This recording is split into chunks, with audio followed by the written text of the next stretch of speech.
Most pedig szeretnék imádkozni, és utána Isten igéjére Maintenant, je voudrais passer rátérni. à la Kérlek prière. benneteket, hogy kapcsolódjatok Je be vous ti is demande mindnyájan az imába.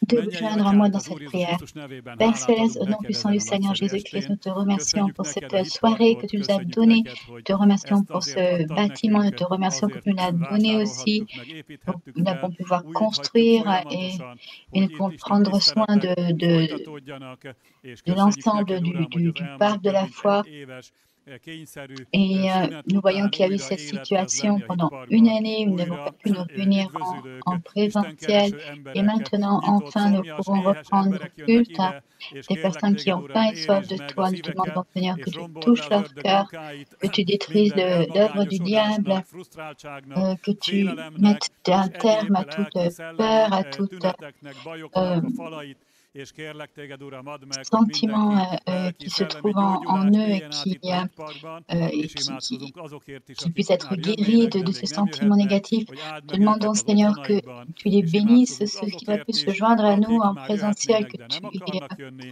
hogy nous buzdíts te fel őket, prions hogy ne aussi pour legyenek ceux qui közönösek, ne legyenek n'ont peut-être passzívak, plus ne envie szokják de meg venir, az que Isten tu tisztelet nélküli les életet, encourages és à ne szokják revenir, meg az qu'ils online Isten puissent tiszteletet, avoir hanem envie abba a jóba d'avoir igyekezzen plus que mindenki visszatérni, les ami cultes en valamikor ligne. megvolt nekünk, és hisszük, hogy újra meg lesz, Et sőt, még több, je crois, és Seigneur, jobb, que és nous nagyobb lesz. reprendrons nos Hálásak cultes vagyunk, en présentiel Istenünk, qui seront és vraiment encore plus imádkozunk grands az que ceux qui országért, étaient. hogy Nous te prions, szabadíts meg Seigneur, pour bennünket ce a pays. Te koronavírus demandons, Seigneur, que tu járványtól, add nous meg, hogy délivres de összeomoljon a l'épidémie du vírusnak a fertőző coronavirus. Te demandons képessége, que és ce virus soit plus könnyíteni capable lehessen a de korlátozásokon, és szabadon contaminer et qu'il élhessünk, devienne különösen possible de azért, nouveau de hogy újra mettre lehessen un élő terme aux dicséret, újra lehessen restrictions, együtt, surtout közösen, que nous puissions tömegekben összejönni, avoir százával, de nouveau ezrével, de la dicsérni louange en téged, direct imádkozni hozzád, et que nous lehessenek gyógyító, pouvons szabadító összejövetelek, és Isten igéje tenir hatalommal, erővel újra kimenjen, des cultes de hívhassuk a bűnösöket délivrance, de megtérni. guérison, que Kérlek puissions de téged, Uram, nouveau állítsd helyre inviter a te les népedet, állítsd non-croyants helyre a munkádat, és à se emeld tourner sokkal vers magasabb toi, szintre, mint eddig bármikor.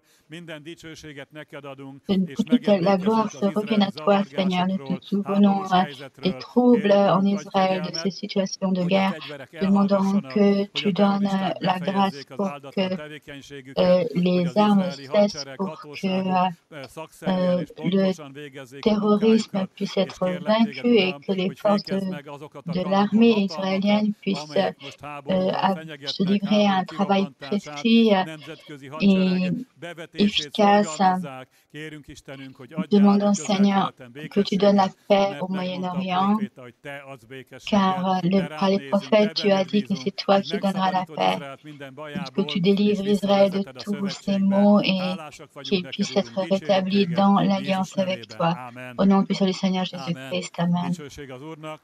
Gloire au Nagyon Seigneur. köszönöm Je vous remercie mindenkinek az aktivitását, kérlek pour foglaljatok votre helyet, és nyissátok ki a activité et je vous Bibliátokat demande de Jakab lire la Bible levelénél, dans l'épître de egy Jacques. rövid részt szeretnék olvasni.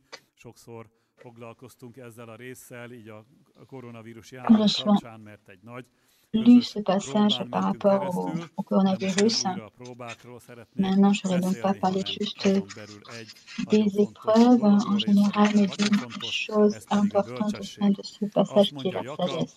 1:5, hogyha valakinek közületek Jacques nincsen 1:5. bölcsessége, zárójelben mondom különös tekintettel a próbákra, S'il de y a minden más parmi quelqu'un élethelyzetre d'entre is ez vous qui vonatkozik, manque de sagesse, je pense que kérje c'est dans ce Istentől, passage par rapport aux aki épreuves, mais je pense en mindenkinek général à la sagesse, qu'il la készségesen demande à Dieu, és qui donne à szemrehányás tous nélkül adja, libéralement et sans és faire de megadatik reproches, et neki, elle lui sera de donnée, kérje mais hittel, qui la demande avec semmit sem foi, sans doute. kételkedvén, Car celui mert qui aki doute est semblable au kételkedik, flot de la mer, hasonlatos a tenger que le vent hangjához, agite et soulève. amelyet a szél hajt, és ide-stova hány.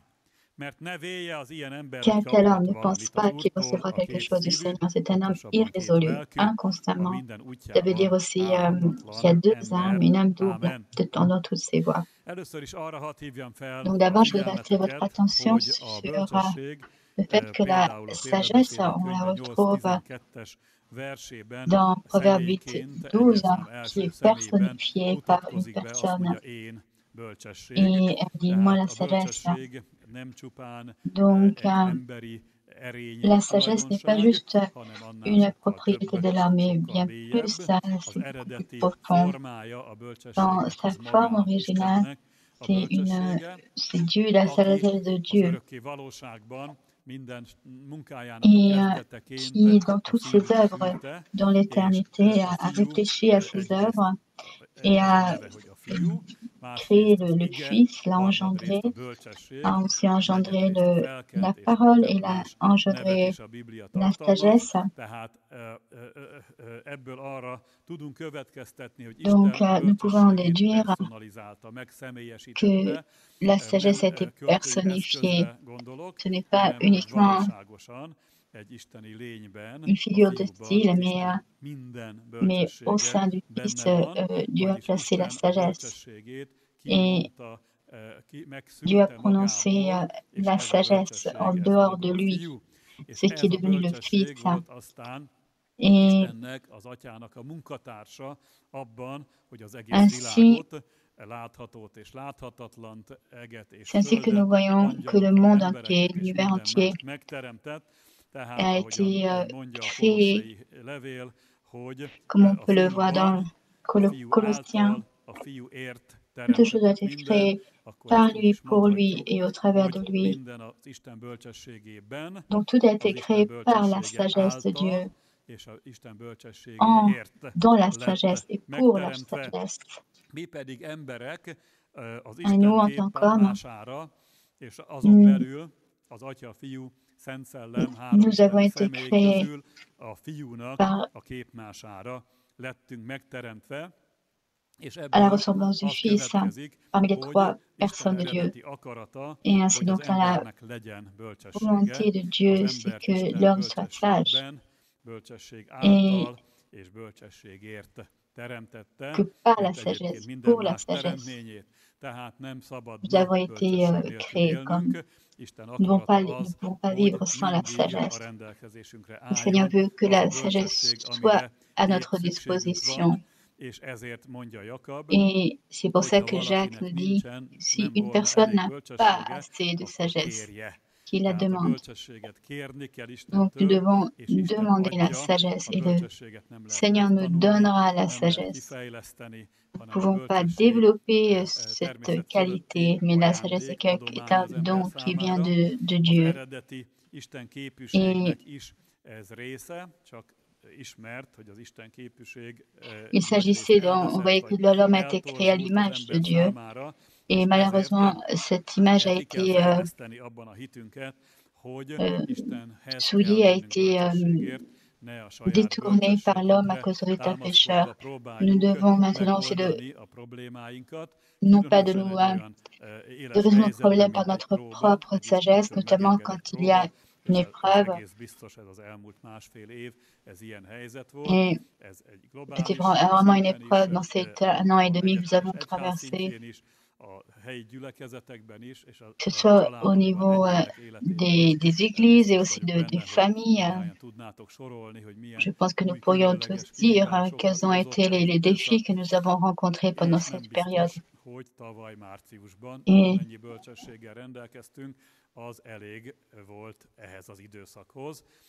És az je sem ne biztos, pense hogy pas amivel most que la rendelkezünk, sagesse az que nous elég. avions Ezt ki était tudjátok, suffisante hogy pour cette a période que nous avons körülményekkel traversée. egy szinten vagytok, vagy Et je alatta, vagy pense fölötte, que c'est mert de a nous que cela bölcsesség dépend. ahhoz Est-ce que kell, nous hogy az sommes sous embert a les circonstances körülményeinnel ou au niveau lenyomják, des és még circonstances csak ou ne is au-dessus des circonstances? Et sodródjunk, on arrive à être vergődjünk, au-dessus des hanem circonstances si on a a la bölcsesség sagesse. ahhoz kell, hogy ahogyan Isten bölcs, és ő fölötte Comme van Dieu est mindennek, sage, et minket lui est is a au-dessus de toute bölcsesség chose. fölé Nous ne emeljen devons a être kihívásoknak, par la és hát sagesse ezt au-dessus, de mindenkinek placer magának au-dessus des kell défis.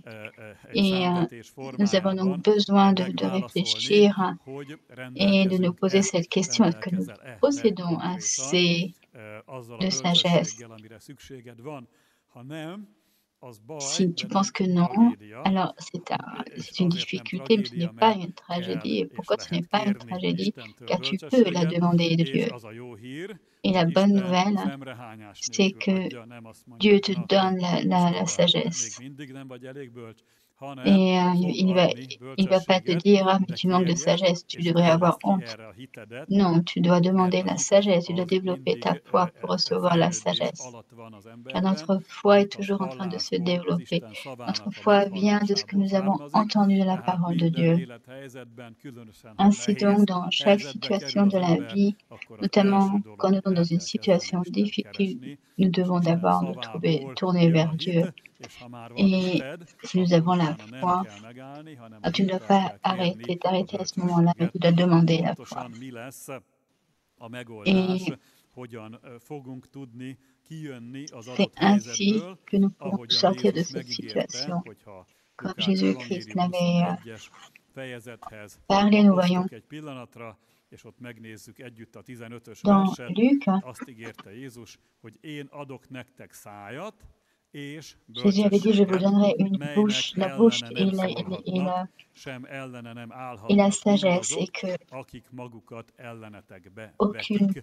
force Tehát ne pourra vous egyenesen azt ígéri tenir Jézus, face à hogy vous az qui, olyan szorult helyzetekben, qui se trouvent contre amikor vous. kimondottan Donc, egy Jésus a ellenséges promis que quand les chrétiens körülmény rencontreront veszi körül az des embert, ennemis, ils devront Isten rendre compte, személyével, vagy a mi személyünkkel, et ils nous attaquent par ellenséges rapport à emberekkel notre kell personne, par rapport à la sagesse, vitatkoznunk, par vagy rapport au Dieu valahogyan que nous servons, megegyeznünk, et nous avons boldoguljunk, un akkor débat különösen az ilyen ou helyzetekre van Istennek une audience bölcsessége, au de tribunal. Alors nagyon le Seigneur fontos donne ezért, une hogy sagesse soha ne particulière. félelemmel nézzed a Et nous kihívásokat, devons ainsi mert a pas avoir félelemhez peur de nincs ce genre de oda kapcsolva az situation, az ígéret, hogy ha kérsz mais Istentől, akkor ad tu dois avoir cette bölcsességet, csak promesse que si félve tu kérjed, demandes de mert la aki sagesse, tu fél, la az recevras. Mais mindent si megkap par contre tu as Istentől, peur, hanem tu ne éppen recevras pas du ellenkezőleg, Seigneur. hogy aki hisz, az kap meg mindent Istentől, Et és celui még qui arra is croit, qui figyelmeztet reçoit Jakab, à hogy la arra sagesse du vigyázzál, Seigneur. hogy ne legyen egy kettősség, egy ingadozás Ainsi, a tu ne dois lelkedben, pas ne legyél avoir un kétlelkű, cœur hogy double, van a lelkednek une egy âme olyan double. része, Il ne doit pas y avoir une amelyik partie de hisz, ton âme egy qui másik croit része, et amelyik une autre nem nagyon partie tud qui ne hinni, peut pas vraiment mint croire. az evangéliumokban egy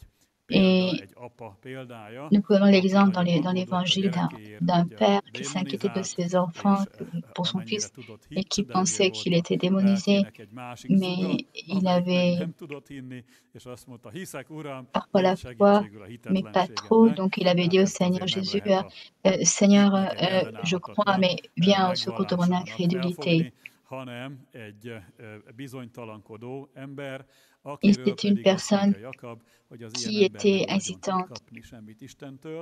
Az et említett très souvent, történetben nem on- az apa hite vezetett oda, hogy Jézus et beavatkozott, ces personnes ont hanem des az ő difficultés à csodaktevő recevoir ereje ces choses, mais hozta el c'était annak à a cause fiúnak a de szabadítását, la force de más miracle, de esetekben prodige qui est en megdicsérte Jésus-Christ, embereknek a qu'il a hitét, exaucé nem dicsérte meg ennek az embernek a sa hitét, prière. de ezt nem ilyen kárhoztató módon mondom, hanem Je ne csak dis pas ça pour le példaképpen, juger, hogy mais c'est pour un exemple. dolgoznunk kell ezen, Donc hogy nous devons nous a améliorer dans ce megfélemlítő niveau, helyzetek, pour que dans les megfélemlítő situations személyek, difficiles megfélemlítő où nous sommes körülmények ne attaqués, lökjenek ki a hitből, écoutez, sőt, a il ne faut hitet pas folyamatosan tomber fejleszteni kell, az ige sortir olvasása, de la foi. megvallása, Nous imádkozás devons által continuer à prier, erősíteni à a lire la hitet, Bible et à mert még egyszer faire Jézus azt ígérte, des hogy ad confessions. szájat és bölcsességet, Et le tehát Seigneur nous a dit, olyan Jésus nous dit bölcsességet, d'ouvrir la amiből még bouche et dans szólni is notre bouche, tudunk, il y tehát aura nem la csak sagesse qu'il a promis.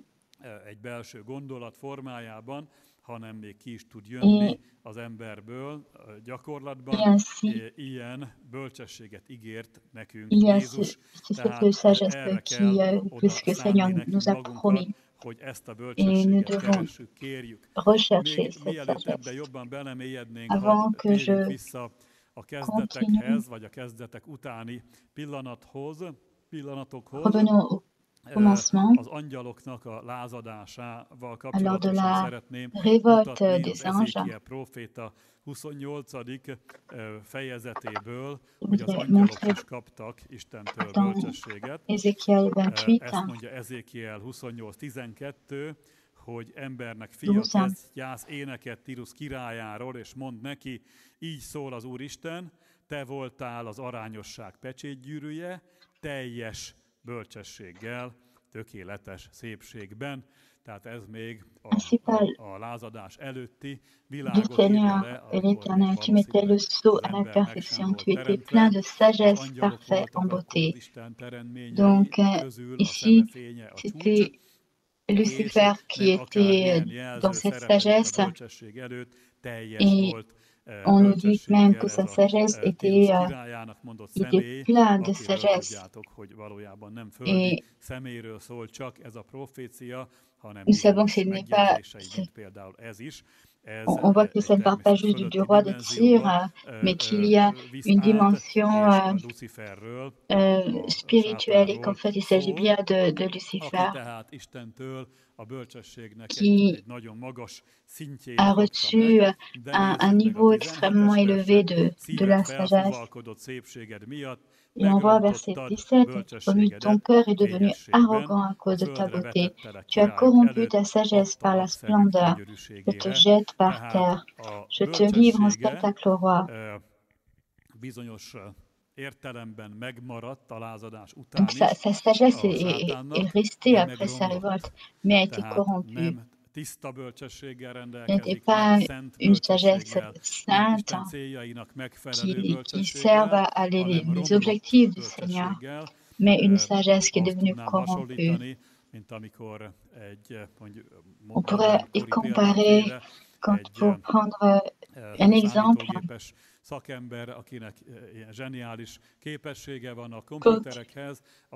y a des personnes qui sont extrêmement douées pour l'informatique, qui peuvent aussi l'utiliser, par exemple, pour créer des systèmes incroyables, ou alors pour devenir un hacker qui pourra dépouiller les gens de leur argent en banque, quelque chose comme ça.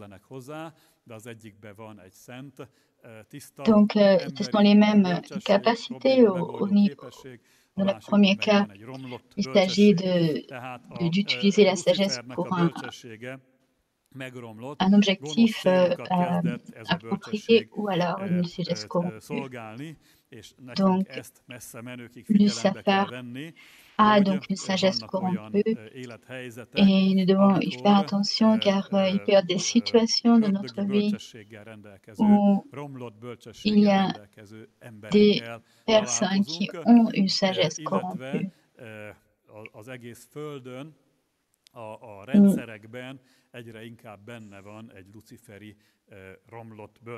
Dans les systèmes qui existent sur la Terre, on y trouve une sagesse corrompue. Et donc, il est très difficile de s'y opposer avec une force humaine. Et la plupart des gens sentent bien qu'ils sont dans des systèmes inhumains, incontrôlables. Et on s'en sort complètement sans aucun secours devant les autorités. Et on n'arrive pas à voir quels sont les intérêts derrière. Par exemple, j'ai lu dans le journal Hatek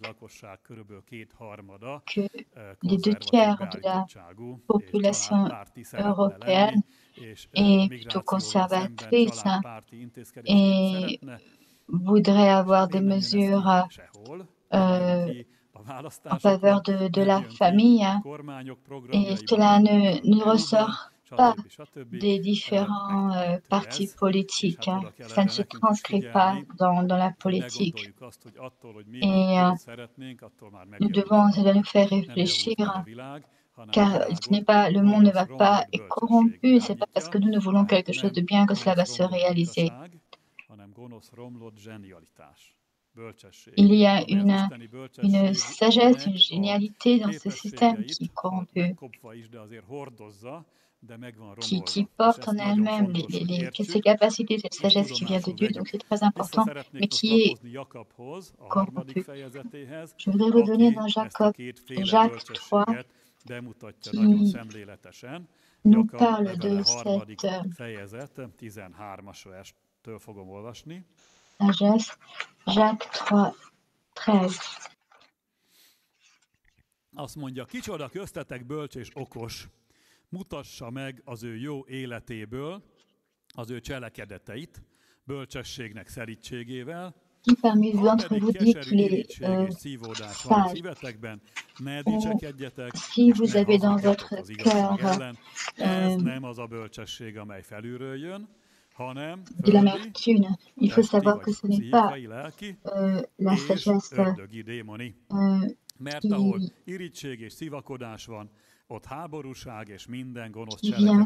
est normale, mais ne vous glorifiez pas et ne mentez pas contre la vérité. Cette sagesse n'est pas celle qui vient d'en haut, mais elle est terrestre, charnelle, démoniaque. Car là où il y a jalousie, en rivalité, il y a du désordre et toute espèce de pratique mauvaise. Donc, Jacques ici nous parle de la sagesse qui vient d'en haut. Et il faut comprendre ce passage dans Jacques 3, 12, à partir du verset 13.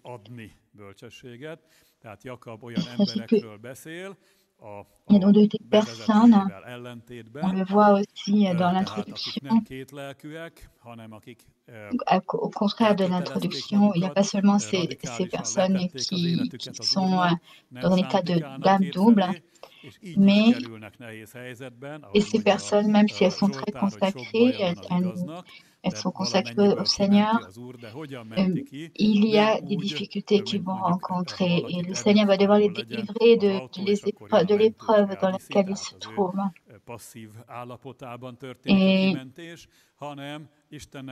Mais comment est-ce que le Seigneur peut les sauver de cette situation? Ce n'est pas dans un état passif que nous sommes, mais le Seigneur, dans son plan, il prévoit que si les gens qui sont engagés vis-à-vis de lui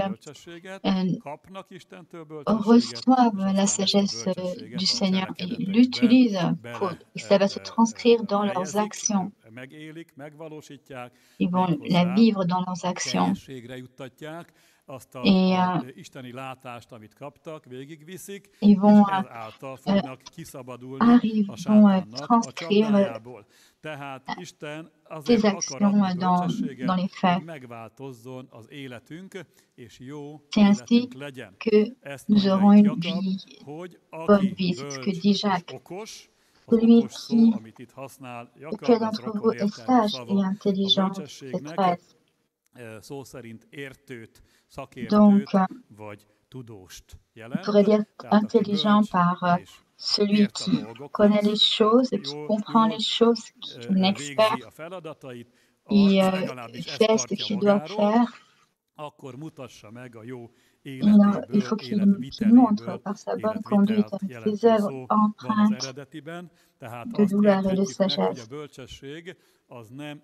Ainsi, nous devons comprendre que la sagesse n'est pas quelque chose d'abstrait. Nous connaissons par exemple des personnes très intelligentes, mais qui par exemple n'arrivent pas à lasser leurs chaussures ou oublient leur enfant quelque part, ou n'arrivent pas à se souvenir d'où ils ont garé leur voiture. Mais ça, ce n'est pas du cynisme, je veux dire que ce n'est pas de la sagesse, ce n'est pas ce dont ici on nous parle. Ce qu'on dit, c'est que quelqu'un qui est sage, sa vie sera bonne, sur le façon, dans la pratique. Cette sagesse va se traduire dans la pratique. Ça ne va pas rester au niveau de la théorie, d'un savoir théorique. C'est très important que nous n'ayons pas une connaissance théorique de la Bible. Et bien sûr, nous recevons des enseignements de la part de personnes qui vivent selon ces enseignements, du moins en principe, mais ce n'est pas sûr que celui qui vont écouter ces paroles vont arriver à ce niveau où leur vie aussi vont être touchées. Ils auront une bonne vie. Et dans notre Église, l'Église de la foi, nous avons une situation privilégiée. Il y a beaucoup d'enseignements. Mais il faut arriver au niveau où nous pouvons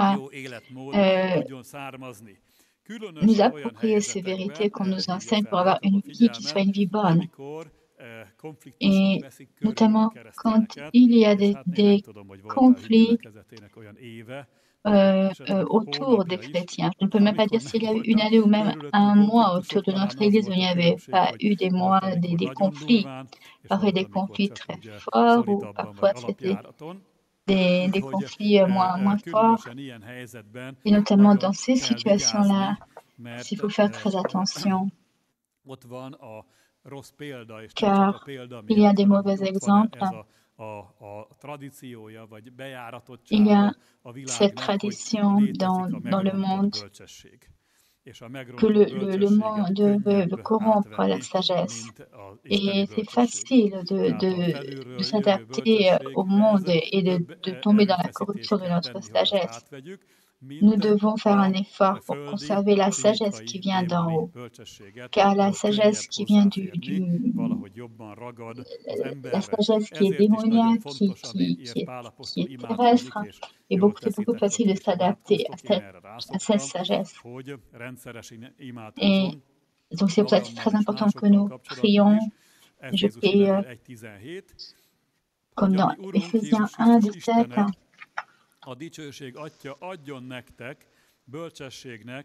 Sur ce modèle, afin que le Dieu de notre Seigneur Jésus-Christ, le Père de gloire, vous donne un esprit de sagesse et de révélation qui vous le fasse connaître. Il y a donc, quand on parle de la révélation et esprit de sagesse et de révélation, en fait, c'est le même esprit, c'est un esprit où on peut recevoir par la révélation la sagesse pour une situation dans laquelle nous sommes. Et ainsi, la sagesse ne se doit utiliser dans la vie courante, dans d'autres utilisations que celle de la Bible. Dans la Bible, la sagesse n'est pas quelque chose de théorique, mais c'est une capacité à résoudre des problèmes. Et une personne qui a beaucoup de sagesse, de l'intelligence, beaucoup de savoir théorique, alors il ne pourra pas arriver à rien s'il n'arrive pas à résoudre les problèmes. Moi, je serais bien sûr content d'avoir une vie où je n'aurais pas de problème à résoudre sans arrêt. Mais ça ne fonctionne pas comme ça. Je ne sais pas pour vous. Vous avez une vie sans problème. Il n'y a jamais de problème. S'il y a un problème, alors il y a besoin de la sagesse. S'il n'y a pas besoin il n'y a pas de problème, alors il n'y a pas besoin de sagesse. Et s'il y a un problème, alors il faut demander au Seigneur la sagesse. Et donc, que veut dire d'un autre de la sagesse qui ne vient pas d'en haut. Et s'il y a de la sagesse qui vient d'en haut, qui peut venir aussi d'en bas, de la terrestre, c'est une personne qui a cette sagesse terrestre ne croit pas réellement qu'il peut y avoir, qu'on peut inclure Dieu dans notre sphère personnelle.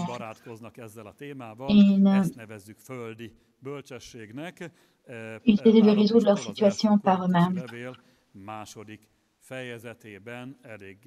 Dans 1 Corinthiens, nous voyons que Paul parle beaucoup de la sagesse. Il dit, ma prédication ne repose pas sur la sagesse humaine, pour convaincre par des paroles convaincantes, mais en démonstration de la force de l'esprit. Que votre foi soit basée sur la force de l'esprit. Donc, l'apôtre Paul ne se basait pas sa prédication sur sur une sagesse humaine pour résoudre des problèmes au niveau humain. Et je pense que toi aussi, tu as eu des idées par toi-même. Elles n'ont pas réussi car c'était au niveau humain. Nous avons aussi reçu des conseils pour recevoir donner des conseils sur le plan humain. Et ceux doivent enlever de façon, c'est communiquer de façon très véhémente. Et eux, souvent, c'est transmis de façon très véhémente car ils sont bien aussi, c'est peut-être pas tout à fait juste ce qu'ils disent. Donc, ce dont parle l'apôtre Paul, il s'agit de la sagesse peut-être qui vient de la sagesse des Grecs, des Romains. Il y avait ces traditions de sagesse orale, d'éloquence orale à son époque. Et beaucoup nous disent aussi, notamment dans le monde de l'Internet, si tu veux des conseils, alors tu peux trouver tout grâce à Google et tu vas trouver la solution et son contraire absolu. Et donc peut-être que ce n'est pas là que tu vas trouver la sagesse. Excusez-moi, mais c'est mon opinion. Quelle est donc l'autre sagesse qui n'est pas bonne? C'est la sagesse de l'âme, la sagesse psychologique. Un chrétien psychologique qui s'imagine être spirituel, mais ce n'est pas spirituel.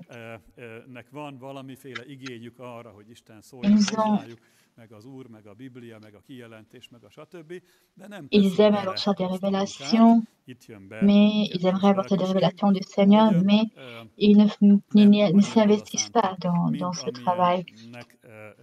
Et ils ne sont pas aussi engagés que ceux qui paraissent être.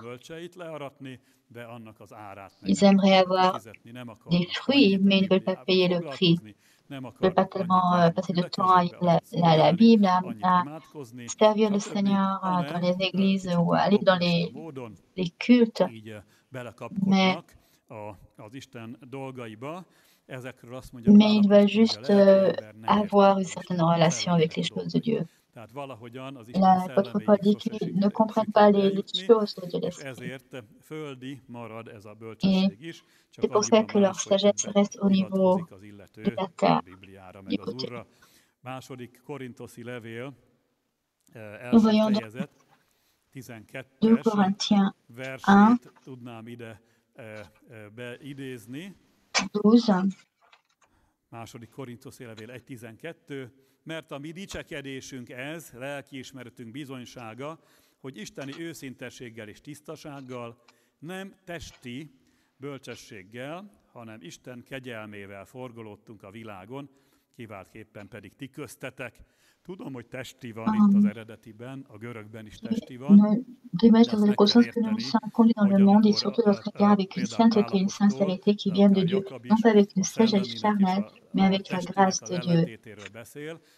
Donc, là, il s'agit de la sagesse charnelle.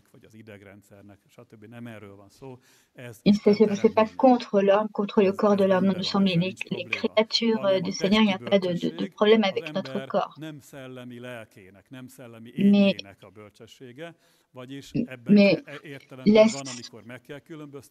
Mais l'homme charnel n'est pas dirigé par l'esprit. Donc c'est encore un autre mot pour parler de cette sagesse terrestre. Aussi une façon de décrire ce phénomène quand une personne a une âme double, ce qui est très dangereux, car si une personne qui vit sans Dieu, on peut lui faire comprendre qu'il a besoin de Dieu, mais une personne qui est chrétienne, mais qui ont une sagesse terrestre se trompent quand ils disent qu'ils vivent sous la direction de Dieu. Et ça peut nous arriver. Donc, nous remercions vraiment Jacques, car il nous a donné une façon de juger la sagesse, en disant que si tu as la sagesse, alors ça va se montrer dans ta vie. Ou même si tu as des difficultés, ça veut dire que tu vas dans la bonne direction.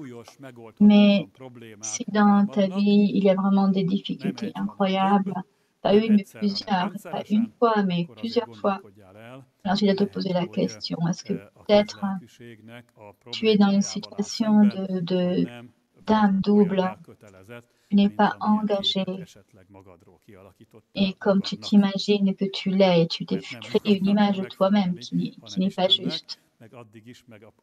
Et il faut pouvoir arriver à répondre aux défis. Si tu n'arrives pas à répondre aux défis dans ta vie, c'est que tu as un manque de sagesse. Pourtant, tu dois savoir que Dieu est parfaitement sage.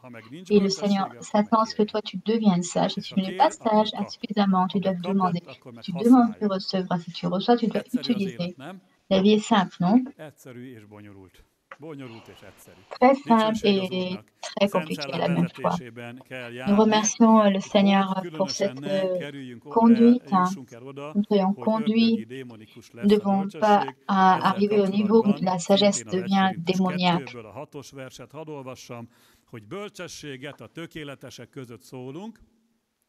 Encore 2 Corinthiens 2.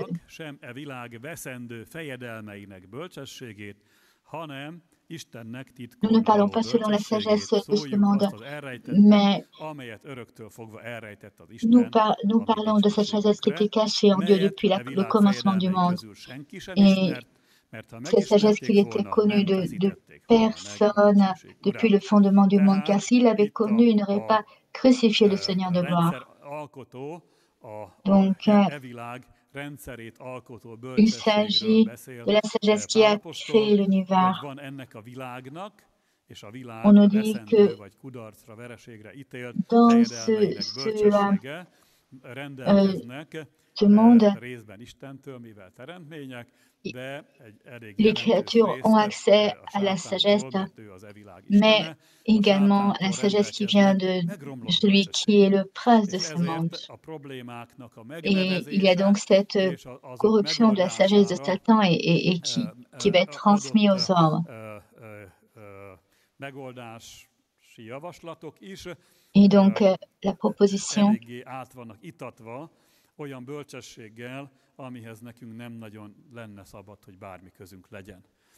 nous n'avons absolument rien à voir avec cette sagesse, ce type de sagesse. Nous devons faire attention, car si nous écoutons les nouvelles, nous lisons les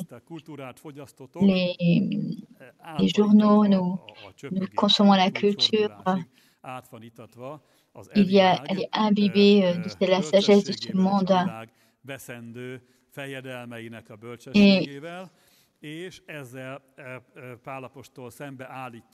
Et ainsi, l'apôtre Paul met en parallèle cette sagesse secrète, mais qui va être révélée. Et il attire notre attention sur le fait que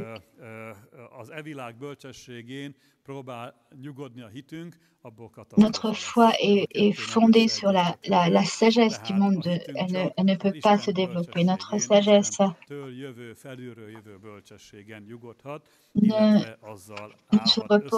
peut se reposer que sur la sagesse qui vient de Dieu.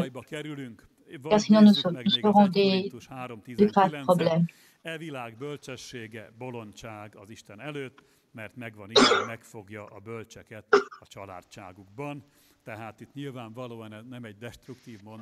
s'agit donc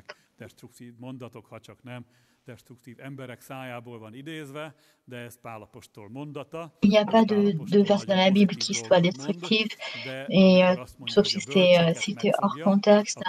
Donc, l'apôtre Paul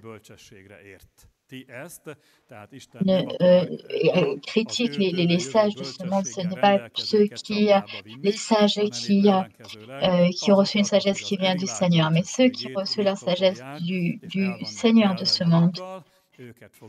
Et ce sont eux qui seront surpris par le Seigneur. Et le Seigneur va leur démontrer que leur sagesse n'est pas de la sagesse.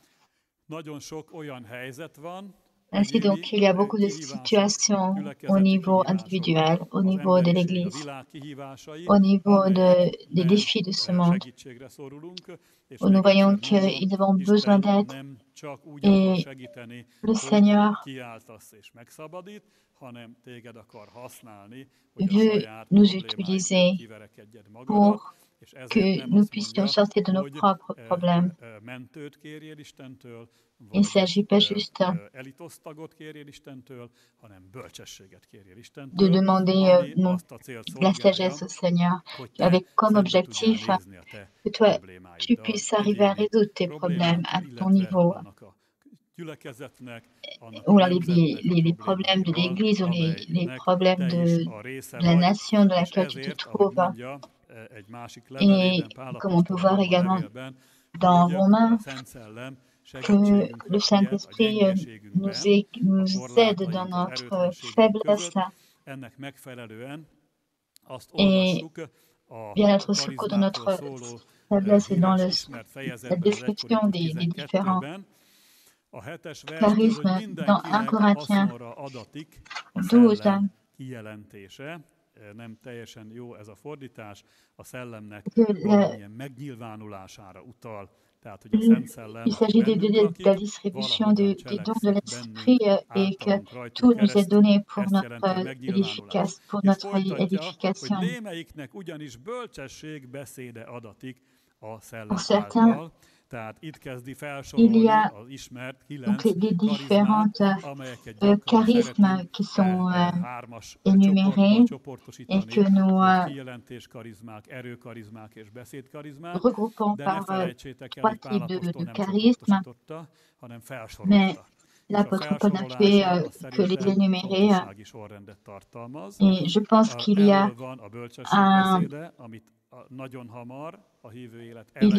un ordre de prépondérance. Donc, au tout début, nous voyons les charismes qui sont liés à la sagesse. Et juste à la fin, il y a l'explication des langues, de la prophétie, et aussi le discernement. Nous avons besoin de tous. Et je crois que ce n'est pas par hasard que la parole de sagesse est au tout début. Que veut dire cette parole de sagesse? Ce n'est pas la même chose si cela vient de l'homme ou cela vient du Saint-Esprit. Et le Seigneur parle, donc dans 1 Corinthiens 12, verset 7,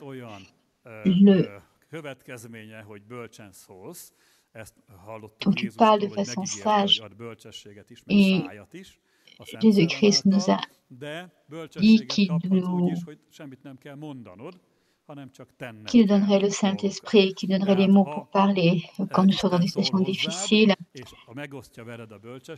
Mais quand le Seigneur partage sa sagesse avec toi, alors on peut appeler cela la parole de la sagesse.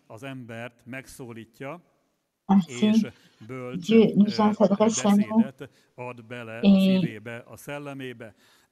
il nous donne une parole dans notre cœur. Nous allons regarder des exemples. Je n'aurai pas le temps de lire toutes ces histoires. Juste faire référence dans Joseph. L'histoire de Joseph, vous savez qu'il avait un sort très tourmenté. Je pense qu'il a sans dû demander au Seigneur la sagesse. Comment est-ce qu'il va pouvoir sortir de la prison, etc. Et le Seigneur l'a écouté, exaucé. Ils ne demandent pas de la manière de laquelle il pensait. Et par un rêve, par exemple, et en donnant un rêve au pharaon.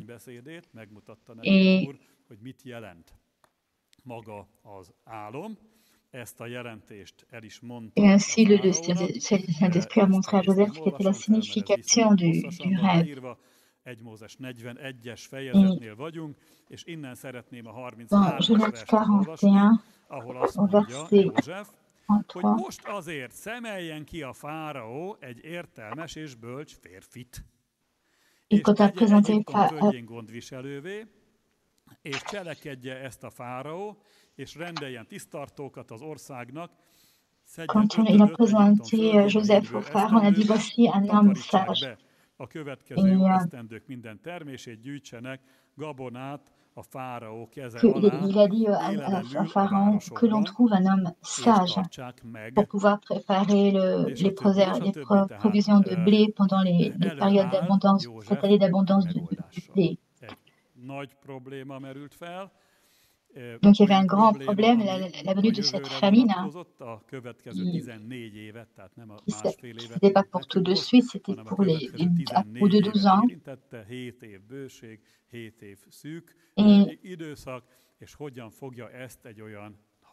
Comment est-ce que l'Égypte va pouvoir survivre à cette famine?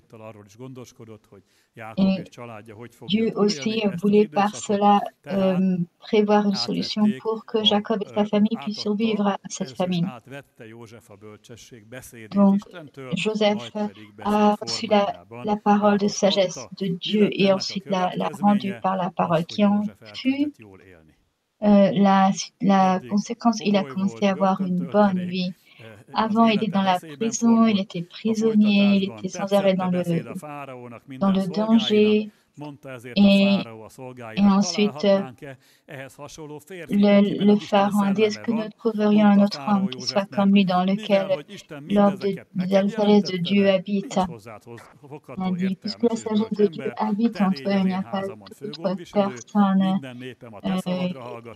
qui te ressemble. Donc c'est toi qui restes, tu seras inférieur à moi, mais tu auras la puissance sur tous mes serviteurs et sur tout le pays.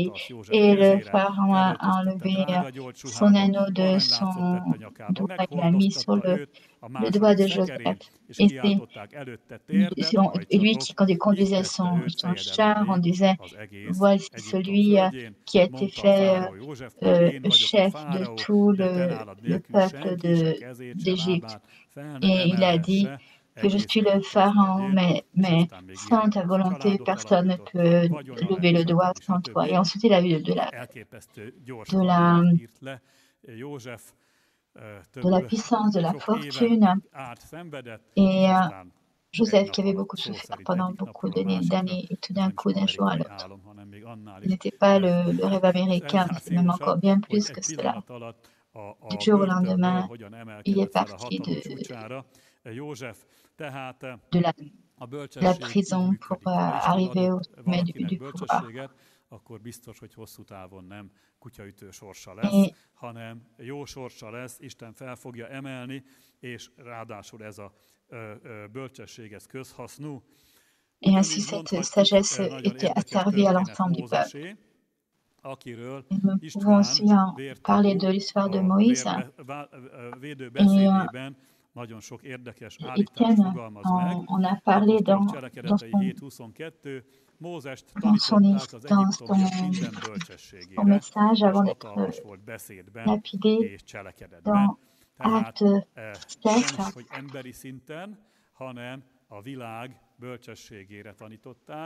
Et on lui dit que Moïse avait été enseigné de toute la sagesse humaine.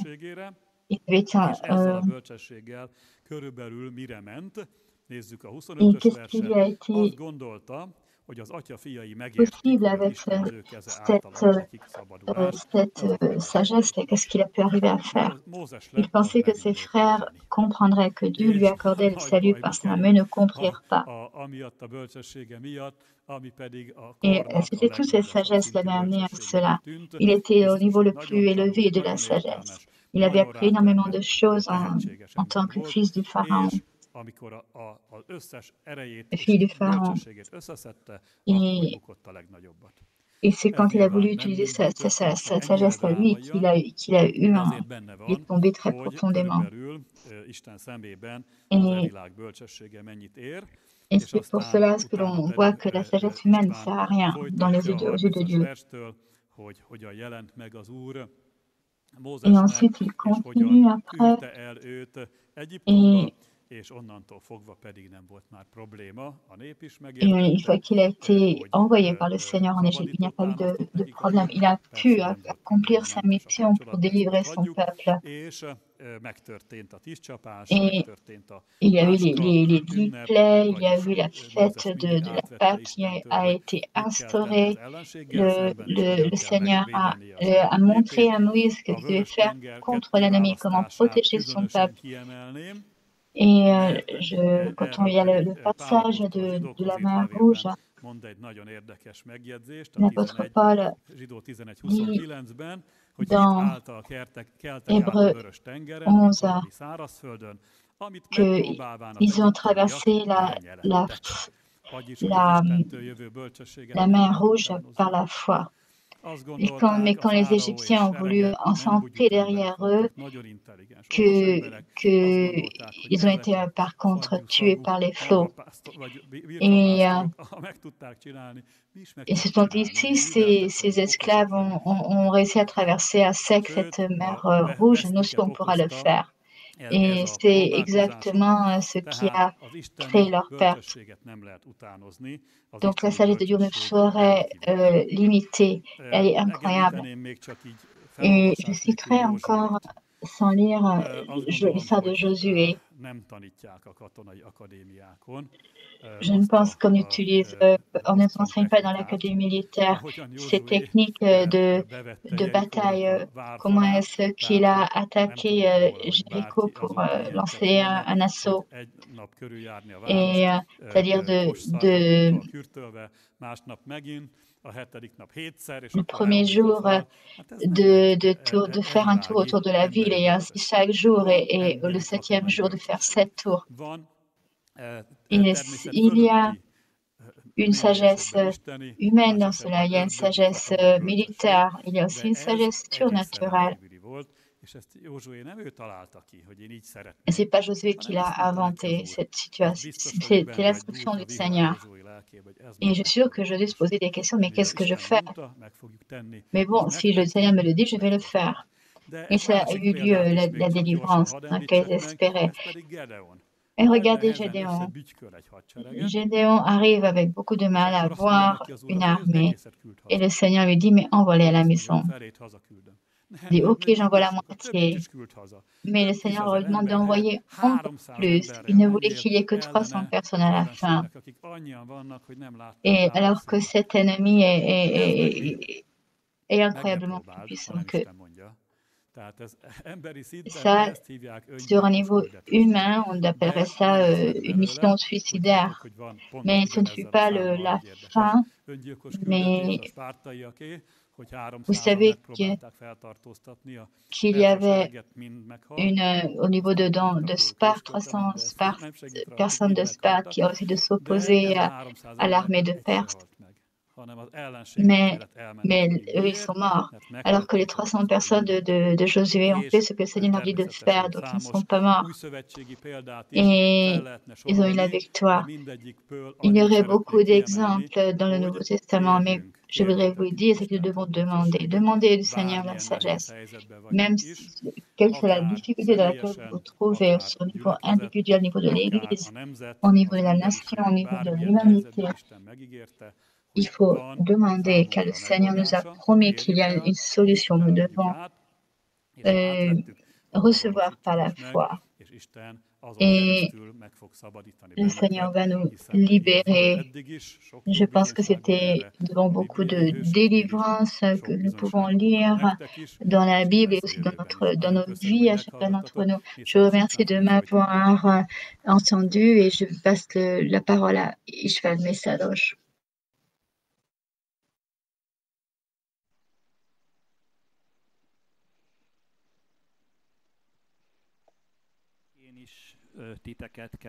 Je vous salue également, mes chers frères et sœurs, ceux qui sont présents, mais ceux qui nous regardent de la maison ou d'ailleurs. Et je vais continuer prêche de la parole de Dieu. Et je vais vous lire le premier épître aux Thessaloniciens. Et j'aimerais dire de la première partie, premier chapitre, à partir du verset 4.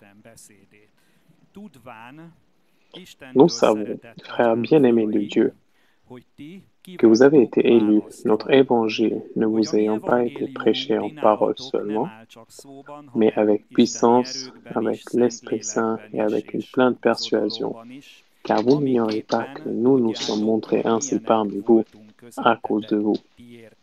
Si on traduit plus précisément, c'est ainsi que nous avons prêché l'évangile parmi vous, ou la parole de Dieu, comme c'est écrit ici, n'est-ce pas? Dans le Saint-Esprit, dans la force du Saint-Esprit, et plein de persuasion. Et vous-même, vous avez été mes imitateurs et ceux du Seigneur, en recevant la parole au milieu de beaucoup de tribulations, avec la joie du Saint-Esprit, en sorte que vous êtes devenus un modèle pour tous les croyants de la Macédonie et de l'Achaïe, non seulement. En effet, la parole du Seigneur a retenti de chez vous dans la Macédonie et dans l'Achaïe, mais votre foi en Dieu s'est fait connaître en tout lieu.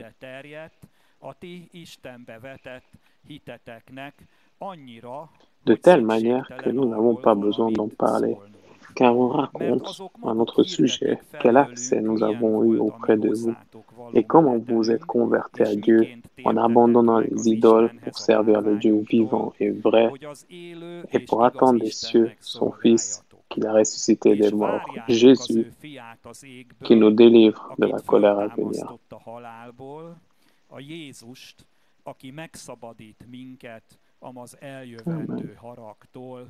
Amen. Donc, tout d'abord, j'aimerais parler des précédents de cet épître aux Thessaloniciens. N'est-ce pas? C'était écrit par l'apôtre Paul à l'église de Thessalonique. Donc, Thessalonique est la Macédonie. Donc, la Macédonie avant, c'était un royaume, mais lors de la conquête romaine, la Macédoine est devenue une province romaine.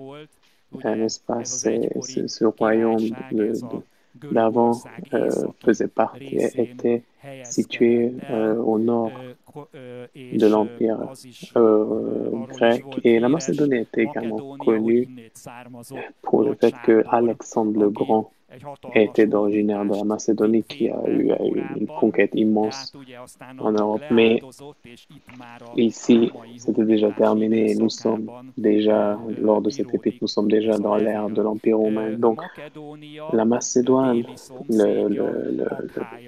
le pays ou le pays voisin était Achaïe. C'était une province romaine à cette époque-là et Corinthe était le centre de cette province-là. Donc ici, nous voyons une église de la Macédoine, donc cette église de la Thessalonique. Et donc la Thessalonique était donc le centre de la Macédoine. Ici, le travail de l'apôtre Paul, le travail de Dieu par l'apôtre Paul a commencé lors du deuxième voyage de Paul avec Silas. Et donc, ils ont commencé leur service avec énormément de freins, énormément d'obstacles et de résistance. Nous pouvons lire un peu plus dans l'Acte des Apôtres. Donc, il y avait un grand vent contraire lors de l'évangile ici. Ils ont fait révolter la populace contre Paul et Silas. Et en conséquence de cela, après un certain temps, ils ont dû quitter la Thessalonique. Et ils ont fait révolter ce peuple, comme c'est écrit dans l'Acte des Apôtres, en disant que ces gens-là qui nous prêchent, ils considèrent un autre roi que notre roi, le César, et ils disent que c'est Jésus-Christ leur roi. Et c'était dans une province romaine, c'était quand même quelque chose de très dur quand on disait cela sur quelqu'un. Donc, il fallait que l'apôtre Paul parle de cette Thessalonique. Mais l'Église est restée quand même vivante et l'Église continue à fonctionner comme nous pouvons lire, fonctionner dans l'Esprit de Dieu, dans la prêche de l'Évangile, etc. Et donc, l'Église était une Église en pleine vie, elle a été créée et est restée et elle continue à se développer. Mais pendant ces tribulations, beaucoup de tribulations, plus tard également, donc c'était pas simplement une petite période difficile, mais ils avaient eu beaucoup de tribulations à cette époque, faire face à beaucoup de problèmes. C'est ce que vous pouvez voir dans l'Épître aux Thessaloniciens, dans l'Épître 2. Donc, parmi beaucoup de tribulations vivait cette église de Thessalonique. Donc, les difficultés étaient en plus.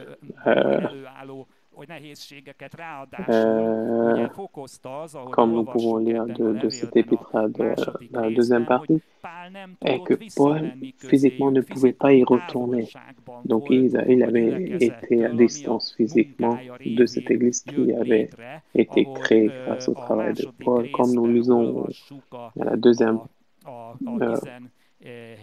partie, donc au chapitre 2, à partir du verset 17, vous pouvez voir, pour nous, frères, après avoir été quelque temps séparés de vous de corps, mais non de cœur, parce qu'en esprit, Paul était en communion avec eux, comme c'est écrit dans cet épître, nous avons eu d'autant plus ardemment le vif désir de vous voir.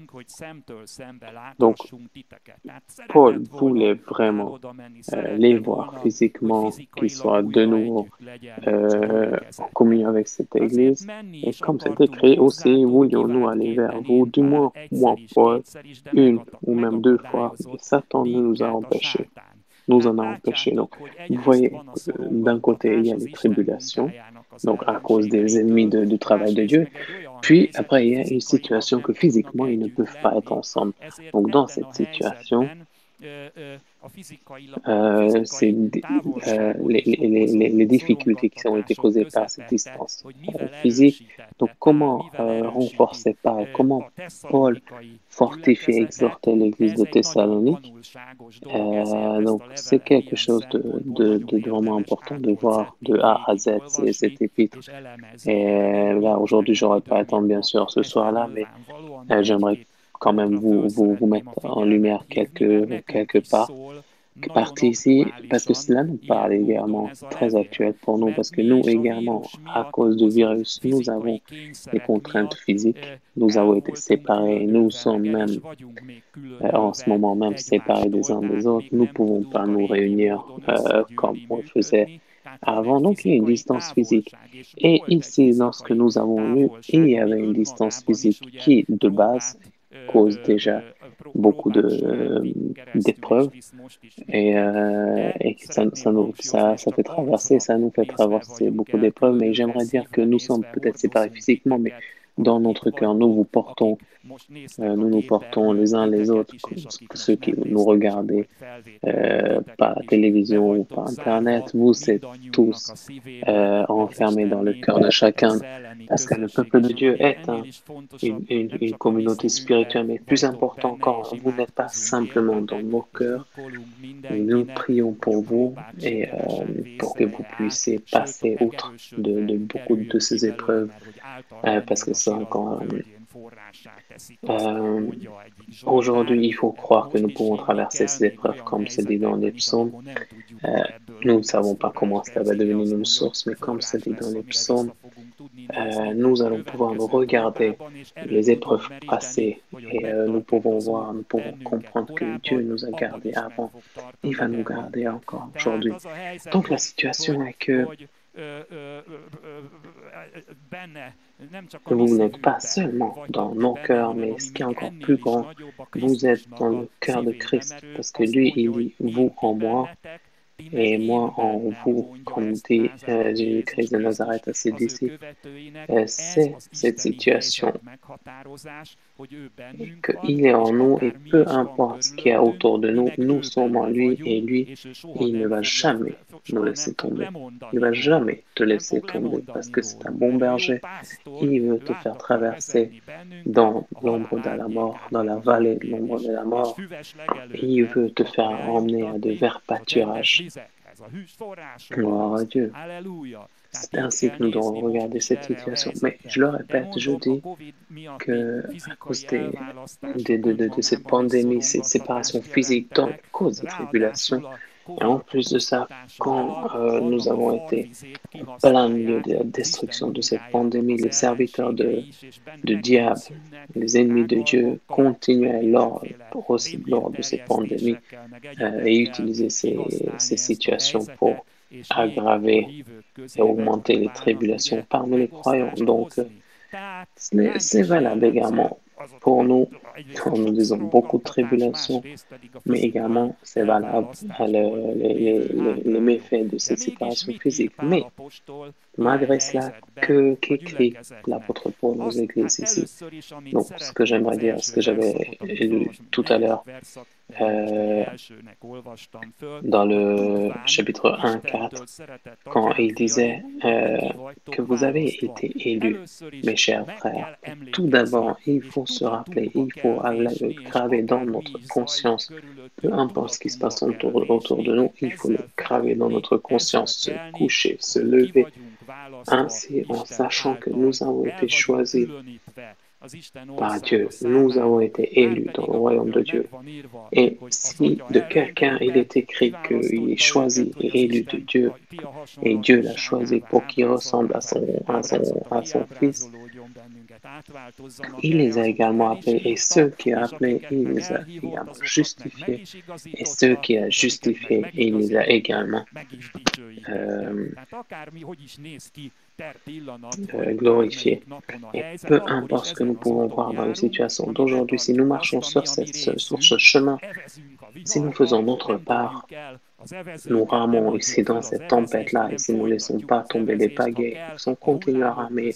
S'il faut contre les grands vagues, contre le vent, il faut continuer à pagayer. Amen. Parce que dans notre barque, Jésus-Christ est notre compagnon de voyage. Nous sommes liés à lui jour et soir, jour et nuit. Et comme les disciples ont pu traverser de l'autre côté, arriver à l'autre côté, nous pourrons également traverser et arriver de l'autre côté. Et Jésus va nous sauver de cette colère à venir et nous allons pouvoir arriver à notre but. Donc, il faut se rappeler du choix de Dieu qui nous concerne, même dans nos situations les plus sombres. Parce que j'aimerais vous rappeler que nous n'avons pas simplement été sauvés. C'est pas simplement que Dieu m'a pardonné nos péchés. C'est déjà immense parce que c'est ainsi que nous sommes entrés. Mais où nous sommes entrés dans le royaume de Dieu? Nous sommes les héritiers de ce royaume de Dieu. Nous avons traversé de l'obscurité au royaume de Dieu. Et nous avons un roi réel, un pays réel, un futur réel et également un présent réel qui mène à ce futur-là. Le royaume de Dieu, c'est pas des fables, c'est pas des contes de fées, mais c'est la réalité. Ça a déjà commencé en notre esprit et ça continue à se développer. Tu as déjà eu ta citoyenneté, une réelle citoyenneté. Tu as eu ton statut de fils. Tu as été élu en tant que citoyen de ce royaume rempli de saints. Et comme dans un pays terrestre, la citoyenneté donne le droit d'être protégé, l'État doit protéger par exemple ses citoyens même au l'autre bout du monde.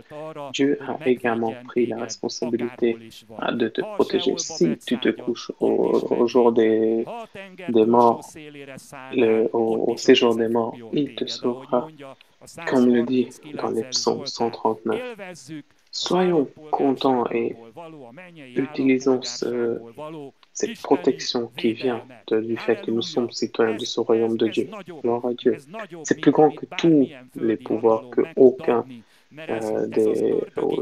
n'importe quel royaume pourrait vous donner ici, parce que ça donne également la protection contre les forces du ténèbres. Que nous prenions plaisir de cette protection de Dieu, que nous puissions vivre de ces droits qui viennent de ce royaume de Dieu. Mes chers frères, et ce qui est encore plus important, nous pourrons attendre le retour des rois quand il va revenir avec beaucoup de couronnes sur sa tête. Il va fonder physiquement également son royaume terrestre, son pays terrestre. Amen. Parce qu'il revient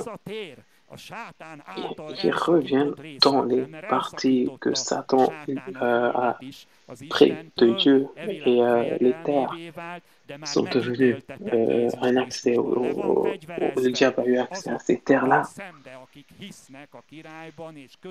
mais Dieu l'a complètement désarmé. Et si nous marchons avec Jésus-Christ, nous sommes déjà à ses côtés et nous sommes assis à ses côtés au ciel, comme c'est écrit aux Épîtres aux Éphésiens. Donc, ce qui a déjà commencé, le royaume de Dieu a déjà commencé dans les cœurs. Et si tu es assez fidèle à cette semence qui est tombée ici, ça va grandir en toi. Et ça va se répandre sur toute ta nature, tout ce qui t'entoure. Et l'Église en fait partie, et toi et moi, nous en faisons partie, parce que le diable n'a pas encore été chassé d'ici, et il a encore le pouvoir ici sur terre, et il essaie de créer de la résistance. Mais comprenez-moi, ce royaume est déjà ici sur terre en vous. C'est comme une autonomie, comme si il y avait une autonomie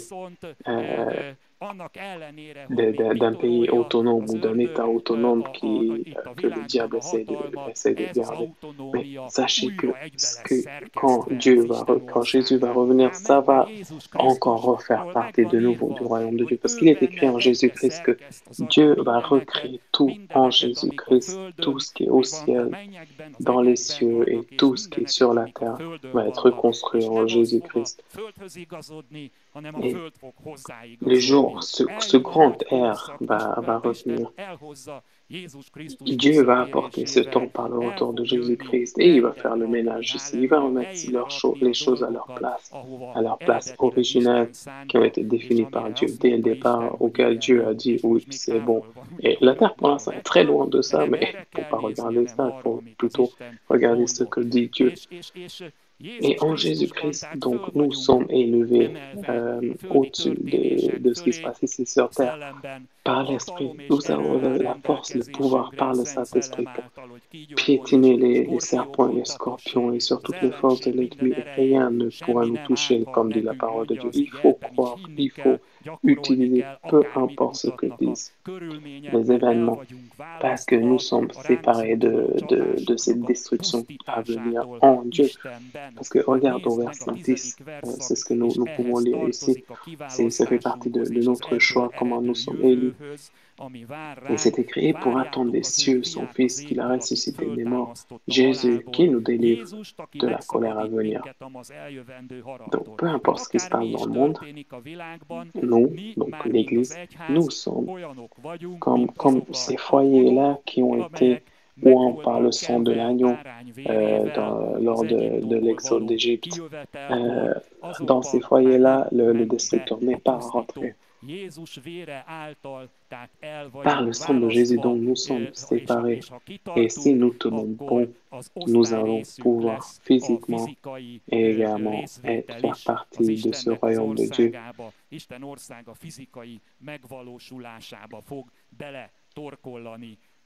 Alléluia. Donc c'est pour cette raison, il y a une raison de combat. Ne laissez pas tomber, peu importe ce qui se montre aux alentours. Si vous regardez tôt, beau, vous regardez les choses obscures qui vous entourent, peu importe, Dieu va envoyer sa parole, va loin par le Saint-Esprit. Ça va changer ce qui nous entoure, parce que la parole de Dieu est vivante et énergique. Il faut qu'on se nourrisse de la parole de Dieu, il faut qu'on croie dans la parole de Dieu, il faut qu'on l'installe, qu'on sème cette parole. Dans chaque chapitre, mes chers frères, mes sœurs, mon cher audience, ma chère audience, nous voyons ça ici dans la parole de Dieu. De ce dont je parle, vous pouvez voir ça dans tous les chapitres. Donc, ce qui explique que le peuple de Dieu ne va pas, son anéantissement ne va pas avoir le même sort que le monde, mais au contraire, on va marcher vers la gloire et un futur glorieux et heureux. Ça revient dans chaque partie de cet épître de Thessaloniciens. Regardons, je l'ai lu tout à l'heure, j'ai relu première partie, verset 10. Je le lis encore, et pour attendre des cieux son Fils. Donc c'est notre Le but, c'est que nous attendions Christ du ciel qui était ressuscité des morts, Jésus qui nous délivre de cette colère à venir. Donc, vous n'avez pas besoin d'avoir peur en même temps que le monde a peur. Donc, il faut regarder ce futur. Puis après, vous pouvez voir dans la deuxième partie, verset 12, par exemple, il dit la chose suivante, il dit, vous exhortant, vous consolant, vous conjurant de marcher d'une manière digne de Dieu. Et ce que vous voyez ici dans le royaume de Dieu, par exemple, ça a déjà commencé, par exemple, et dans sa gloire, ce que vous pouvez voir, nous marchons vers sa gloire. Et c'est donc une image vraiment très positive du futur. Puis après, il y a le chapitre 3, le verset 13. J'aimerais lire, non, plutôt chapitre 12, oui, chapitre 3, 13. Donc, quel est notre futur? Si vous savez quel est votre futur, à ce moment-là, vous pouvez porter tout ce qui vous entoure. Vous pouvez garder la tête haute. C'est limite comme un rime qui revient. Dans chaque partie des Thessaloniciens, on voit cette partie du futur. Ici, regardez, pareil, donc chapitre 3, verset 13. Afin d'affermir vos cœurs, n'est-ce pas? C'est ce que souhaite l'apôtre Paul, pour qu'ils soient irréprochables dans la sainteté devant notre Dieu, notre Père, lors de l'avènement de notre Seigneur Jésus, avec tous ses saints. Ici, il nous rappelle encore que le mal va terminer et Jésus-Christ de Nazareth va revenir. Et regarde ici, il ne va pas revenir tout seul. Et regarde bien, si tu tiens bon jusqu'au bout, on parle également de toi et de moi.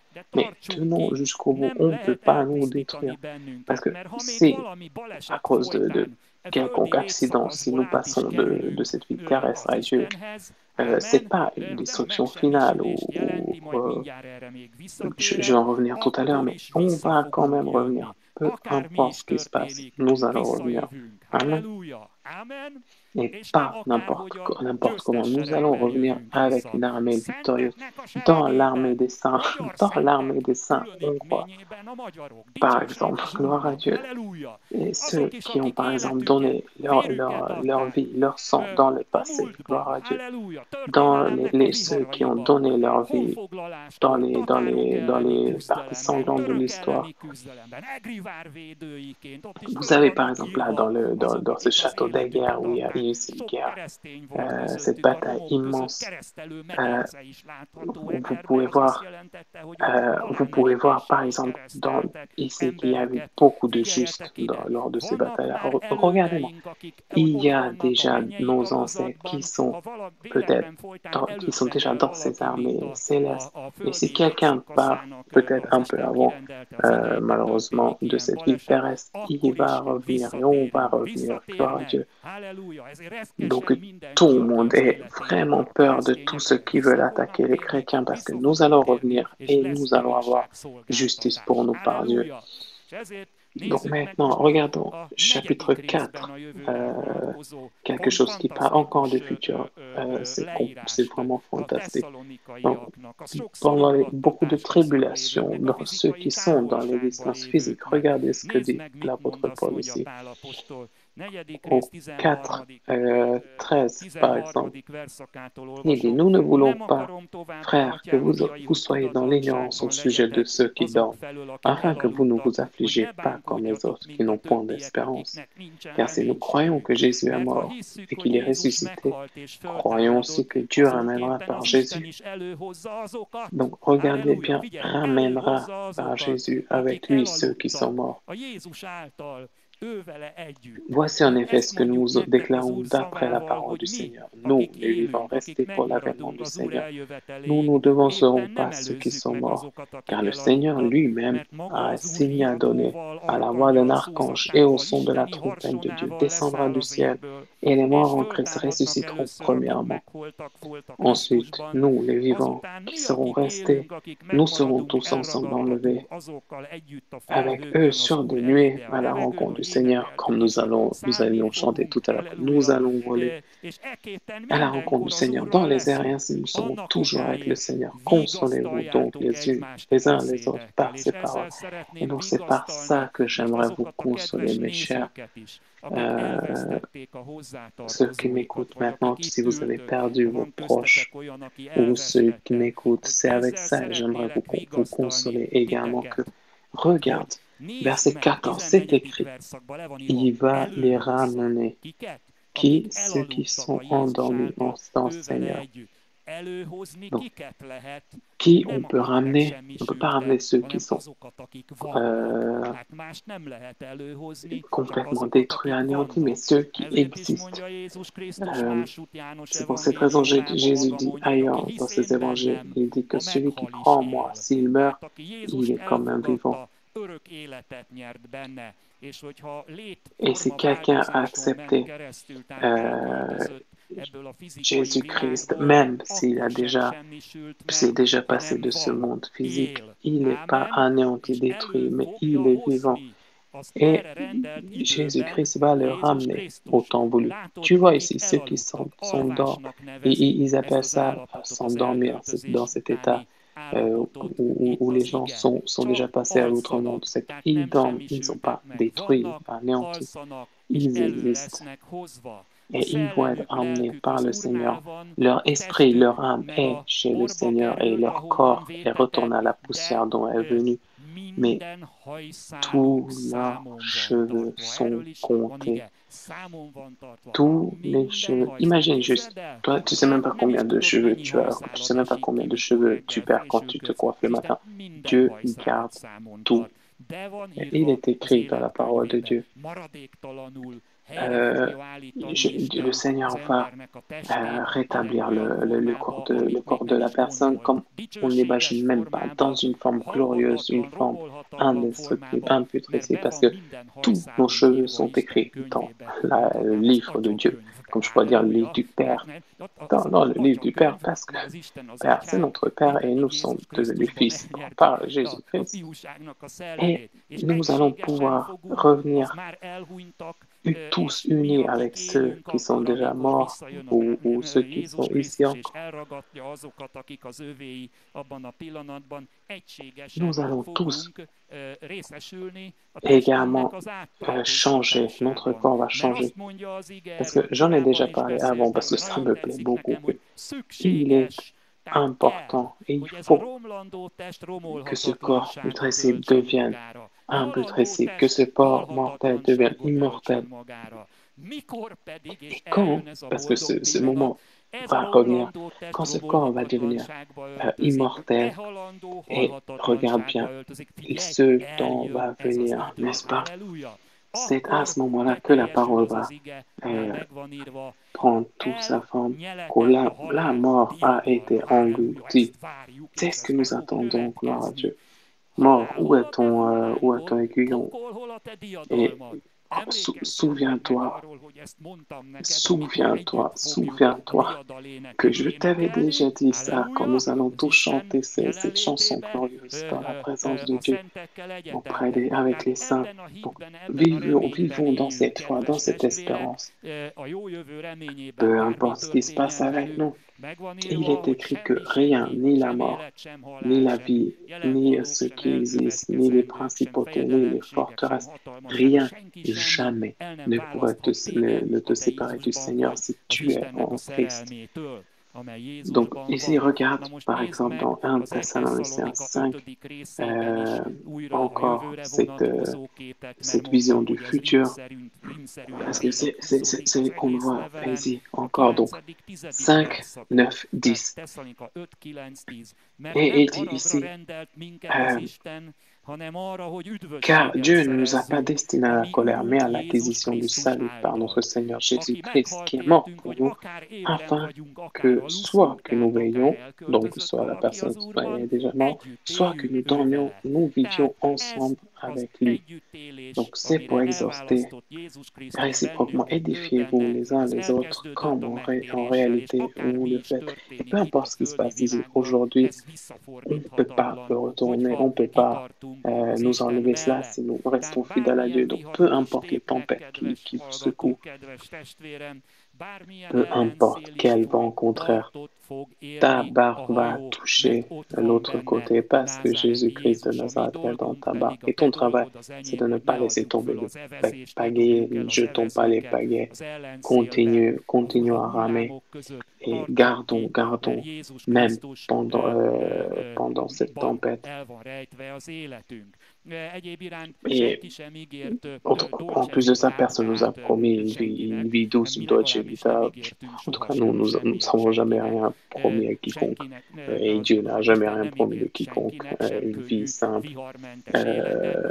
Si vous regardez la vie de l'apôtre Paul, il explique aussi, juste après l'un de ses services, quand il était, n'est-ce pas, lapidé, après, il avait dans ce service, il avait guéri quelqu'un qui était malade depuis tout petit. Et, mais la fin de ce miracle formidable et magnifique, c'était que l'ennemi de Dieu est venu et ils ont lapidé Paul. Après lui, il s'est levé, il s'est dépoussiéré. En plus, il a dit à tous ces chrétiens autour, il a dit, oui, il faut que vous traversiez ce monde et aller dans le royaume de Dieu en plein milieu de conflits. Donc, l'évangile ne promet pas une vie sans conflit, mais ça promet que si tu traverses les fleuves, ça ne va pas te déborder, ça ne va pas t'engloutir. Si tu traverses le feu, ça ne va pas te brûler. Si ta maison est bâtie sur le rocher, ça veut dire si tu écoutes la parole de Dieu avec attention et que tu appliques la parole de Dieu, peu importe la tempête qui vient, ça peut tout détruire, ça peut te détruire les fenêtres, les cheminées, etc. Mais la maison est gardée et la rénovation va avoir lieu. Cette onction va tout faire et tout rétablir parce que Jésus est venu pour garder celui qui est perdu. Est-ce qu'il y a des choses qui sont perdues? Oui, ça existe, mais Jésus est venu pour garder et pour rétablir. Donc, regarde ainsi les problèmes qui t'ont touché dans le passé ou dans le futur. Parce que qui sait quelle va être la prochaine épreuve? Ça dure jusqu'au bout, malheureusement, comme l'apôtre Paul dit également au chapitre 3. Au chapitre 3, il dit par exemple, il dit, afin que personne ne fût ébranlé au milieu des tribulations présentes, car vous savez que vous-même, que nous sommes destinés à ça. Et lorsque nous étions auprès de vous, nous vous annoncions d'avance que nous serons exposés à des tribulations. Quand cela est arrivé et que vous le saviez, donc l'apôtre Paul rappelle ici, il dit que ça vient avec la vie chrétienne. Il y a des tribulations. Nous sommes chassés, mais nous ne sommes pas laissés tomber. On nous marche dessus, mais nous allons pas être perdus. N'est-ce pas? Ailleurs, l'apôtre Paul parle de la vie chrétienne, mais nous n'allons pas être perdus, nous n'allons pas être laissés pour compte. Parce que le roi des rois, Jésus-Christ de Nazareth, va nous garder. Donc, nous sommes protégés par Jésus, nous sommes protégés par le Saint-Esprit, de droite et de gauche. Et avec ces deux personnes formidables, deux personnes de la Trinité Sainte. Donc, regarde-toi comme, par exemple, que à ta droite et à ta gauche, Dieu a mis sa main et il va te porter jusqu'au bout. Donc, comme notre temps passe vraiment beaucoup, j'aimerais quand même dire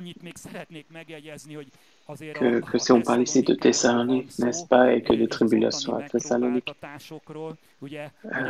surtout,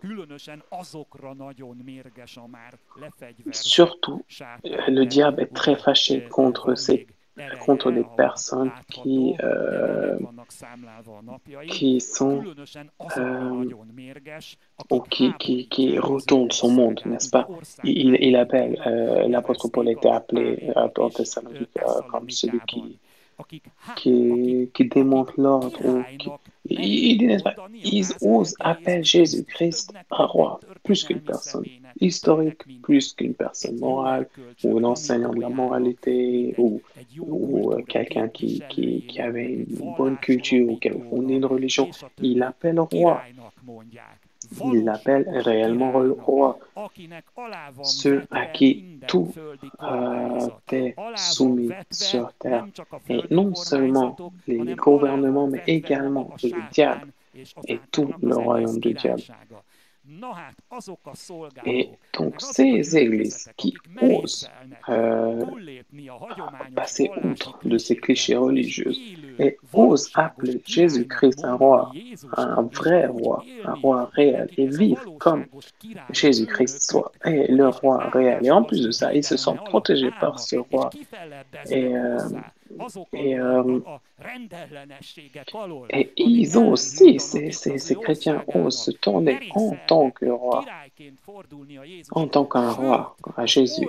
Et en plus de ça, utiliser ce pouvoir de lier, délier avec cette foi-là. Imaginez, ils croient même que les portes de l'enfer ne peuvent pas être plus forts que nous. N'est-ce pas? Ces serviteurs, ces pasteurs, ces églises sont la cible du diable directement parce qu'il n'aime pas du tout les églises dont on parle ça. Parce que là-bas, le diable ne peut pas aller lors de la louange, etc.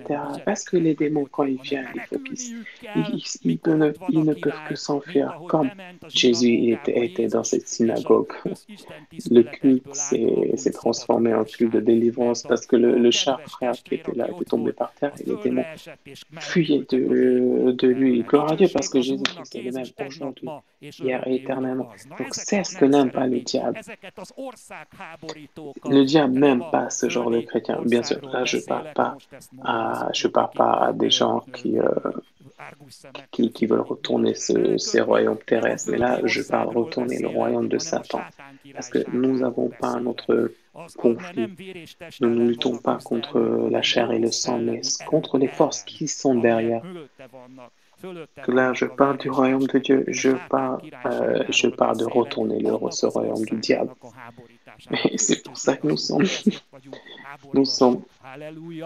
disons que ça va être terminé, le roi va revenir, gloire à Dieu. Et peu importe ce qui peut se passer, ça va se terminer et je vais revenir, gloire à Dieu. Nous n'allons jamais mourir, gloire à Dieu.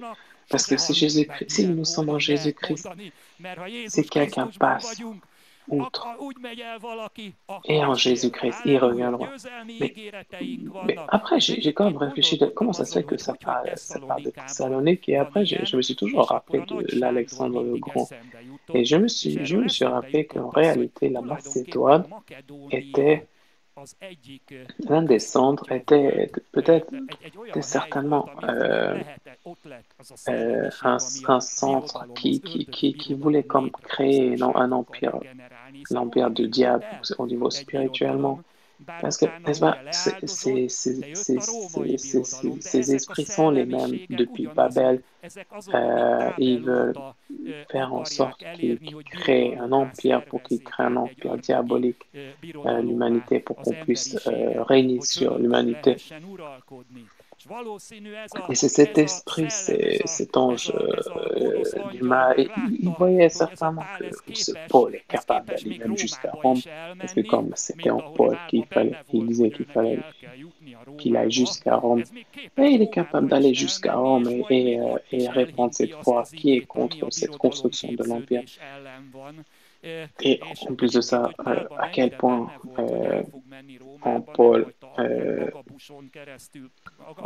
il y avait cette envie, il sentait cette nécessité d'aller à Rome. Il y avait cette prophète Achab qui avait prophétisé. Il disait que si tu vas là-bas, on va t'attraper. Et après, Paul disait que lui, il est prêt à y aller. Et on le montre très bien, c'est que l'apôtre, le prophète Agabé qui avait prophétisé, on voit très bien qu'il avait le même esprit qu'en Paul parce qu'il n'avait pas stoppé Paul d'aller à Jérusalem. Et il a même renforcé il avait renforcé ce fait il faut qu'il aille à Jérusalem, etc. Donc, il a pas fait freiner Paul. Donc, la situation est que dans l'apôtre Paul a eu la colère de ce destructeur-là, où ce destructeur n'avait pas simplement un but local, mais avait un but global. N'oubliez pas que le prophète Daniel voyait ce troisième empire sous forme de panthère, si vous voulez.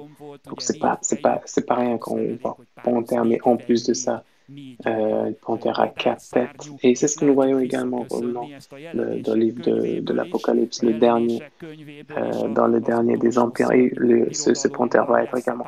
Bon, je ne veux pas aller dans cette direction-là, mais ce qui est certain, c'est gloire à Dieu que Dieu nous a appelés comme un pays, comme une armée pour empêcher les plans même dans le futur du diable. Mais il faut se préparer, il faut savoir qui a un prix à ça. Mais dans cette vision du futur-là, j'ai pas le temps, mais il est important de voir, il est important de se rappeler de ce que Dieu a fait avec nous dans le passé, de ce qu'il a fait pour nous dans notre vie. C'est de ça que nous voyons dans cette partie que vous avez lue tout à l'heure dans le premier chapitre de Thessaloniciens 1. C'est ce que, si on regarde à partir du verset 5 jusqu'au verset 9, de ce que Dieu avait fait pour nous. Et c'est ainsi que l'apôtre Paul rappelait les Thessaloniciens pour qu'ils se rappellent comment l'Église a été créée, dans quel contrevent l'Église s'est créée, comment ils ont été remplis par l'Évangile, comment ces forces divines se sont manifestées, avec quelle foi ils ont donné le message de Dieu, comment ils ont accepté Dieu en plein milieu de ces tribulations. Et en plus de ça, vous êtes devenus des exemples en Macédoine et à l'accueil. Un modèle, et non seulement en effet la parole du Seigneur est entendue chez vous dans la Macédoine et l'accueil. Autrefois, Dieu s'est fait connaître en tout lieu. Donc, rappelez-nous, mes chers frères, de comment a commencé parmi nous, comment a commencé dans ta vie, comment le travail de Dieu a commencé dans un groupe de prière, dans une petite maison à Budaörs. Nous avons été dans cette dictature communiste où chaque culte était un méfait contre la justice, et comment Dieu s'est développé et comment l'Église de Dieu s'est développée. Comment cette Église est devenue même un point de repère pour beaucoup et qui émane, qui rayonne sur la nation, sur ce qui nous entoure. Et comment ils ont voulu détruire pendant ce communisme cette Église, comment l'Empire a tout fait, l'Empire communiste a tout fait, comment ils nous ont appelés comme des sectes, comment quelqu'un a écrit un bouquin contre le dirigeant, contre notre pasteur Nemeth Chandler. Il fallait que l'Église vraiment fasse face à énormément de tribulations, comme a dit Chaba tout à l'heure. Il n'y avait pratiquement pas de temps calme dans la vie de notre Église, parce que le diable sait que nous sommes appelés à bien plus que simplement oh, bénis-moi Seigneur, à bâtir un club de bénis-moi Seigneur, moi seul. Nous avons été appelés, mes chers frères, pour que nous soyons une main protectrice dans notre nation, pour que notre Église puisse se grandir et la nation puisse également se bâtir, se grandir. Gloire à Dieu. C'est pour cette raison que nous avons reçu des institutions du Seigneur, que nous avons également les organes des journaux. Et prenez ça et acceptez ça et sachez que c'est à cause de Dieu que tout ça a pu se créer dans ces vents contraires. Et pour terminer maintenant, laissez-moi lire le psaume 124 parce que réellement, c'est ce que nous voyons, que si ce n'est pas le Seigneur qui était avec nous, et il dit, sans l'Éternel qui nous protégeait, qu'Israël le dit, sans l'Éternel qui nous protégeait quand les hommes s'élevèrent contre nous, ils nous auraient engloutis tout vivant quand leur colère s'enflamma contre nous. Alors les eaux nous auraient submergés, les torrents auraient passé sur notre âme. Alors ils auraient passé sur notre âme, les flots impétueux. Béni soit l'Éternel qui ne nous a pas livrés en proie à leur dents. Combien il voulait nous engloutir, beaucoup. Nous voulait nous engloutir, politique, les journalistes, les services secrets, beaucoup de personnes voulaient nous engloutir. Notre âme s'est échappée comme l'oiseau du filet de l'oiseleur. Le filet s'est rompu et nous sommes échappés, gloire à Dieu. Notre secours est dans le nom de l'Éternel. Et qu'a fait les cieux et la terre et les garde avec seul le son de sa voix. Et qui a son Fils qui était glorifié, qui est assis au trône céleste et que tout saute en dessous de ses pieds. Donc gardons ça en tête, rappelons-nous ça, comment le Saint-Esprit nous a remplis beaucoup, comment tu as été content, comment tu t'es délivré des péchés, donc tu n'as pas pu t'en sortir avant, peu importe combien de fois tu avais promis que tu allais terminer. Rappelle-toi comment tu t'es délivré de démons qui voulaient détruire ta vie, notre vie. Gloire à Dieu. Comment Dieu t'a mis dans un cours de vie qui monte et non qui descend. Comment t'es devenu plus aujourd'hui que hier. Rappelons-nous de tout ce que nous pouvons remercier au Seigneur. Donc quand nous allons devant lui, n'oublions pas les remercions, n'oublions pas les louanges à notre Dieu de libération. Et rappelons-nous que Jésus est le même aujourd'hui, hier et à jamais. Et celui qui t'a délivré hier, il te délivrera aujourd'hui. Le royaume de Dieu est comme la semence de la moutarde. C'est le plus petit, comme dit Jésus. Mais qu'est-ce qui se passe avec cette semence? Si tu le gardes dans ton cœur, si tu le gardes fort, si tu le nourris par la parole de Dieu et par la communauté, si tu es dans le jardin de ce bon jardinier, n'est-ce pas? Parce que Jésus est le bon jardinier. Il enlève, il coupe pour que tu puisses te développer encore plus. Alors à ce moment-là, cette petite semence va devenir un arbre immense. C'est ainsi que j'aimerais terminer. Et que nous sommes, le travail de Dieu est jugé à augmenter, à gagner toujours. Tu fais partie de cette église-là et si tu gardes bon, et si tu ne laisses pas tomber les pagaies et tu rames toujours, rien et personne ne pourrait t'arrêter. C'est ainsi que nous devons attendre le futur. Nous allons passer outre de problèmes, de tribulations maintenant. Nous allons continuer à grandir. Et maintenant, pour terminer, revenons à cet épître aux Corinthiens.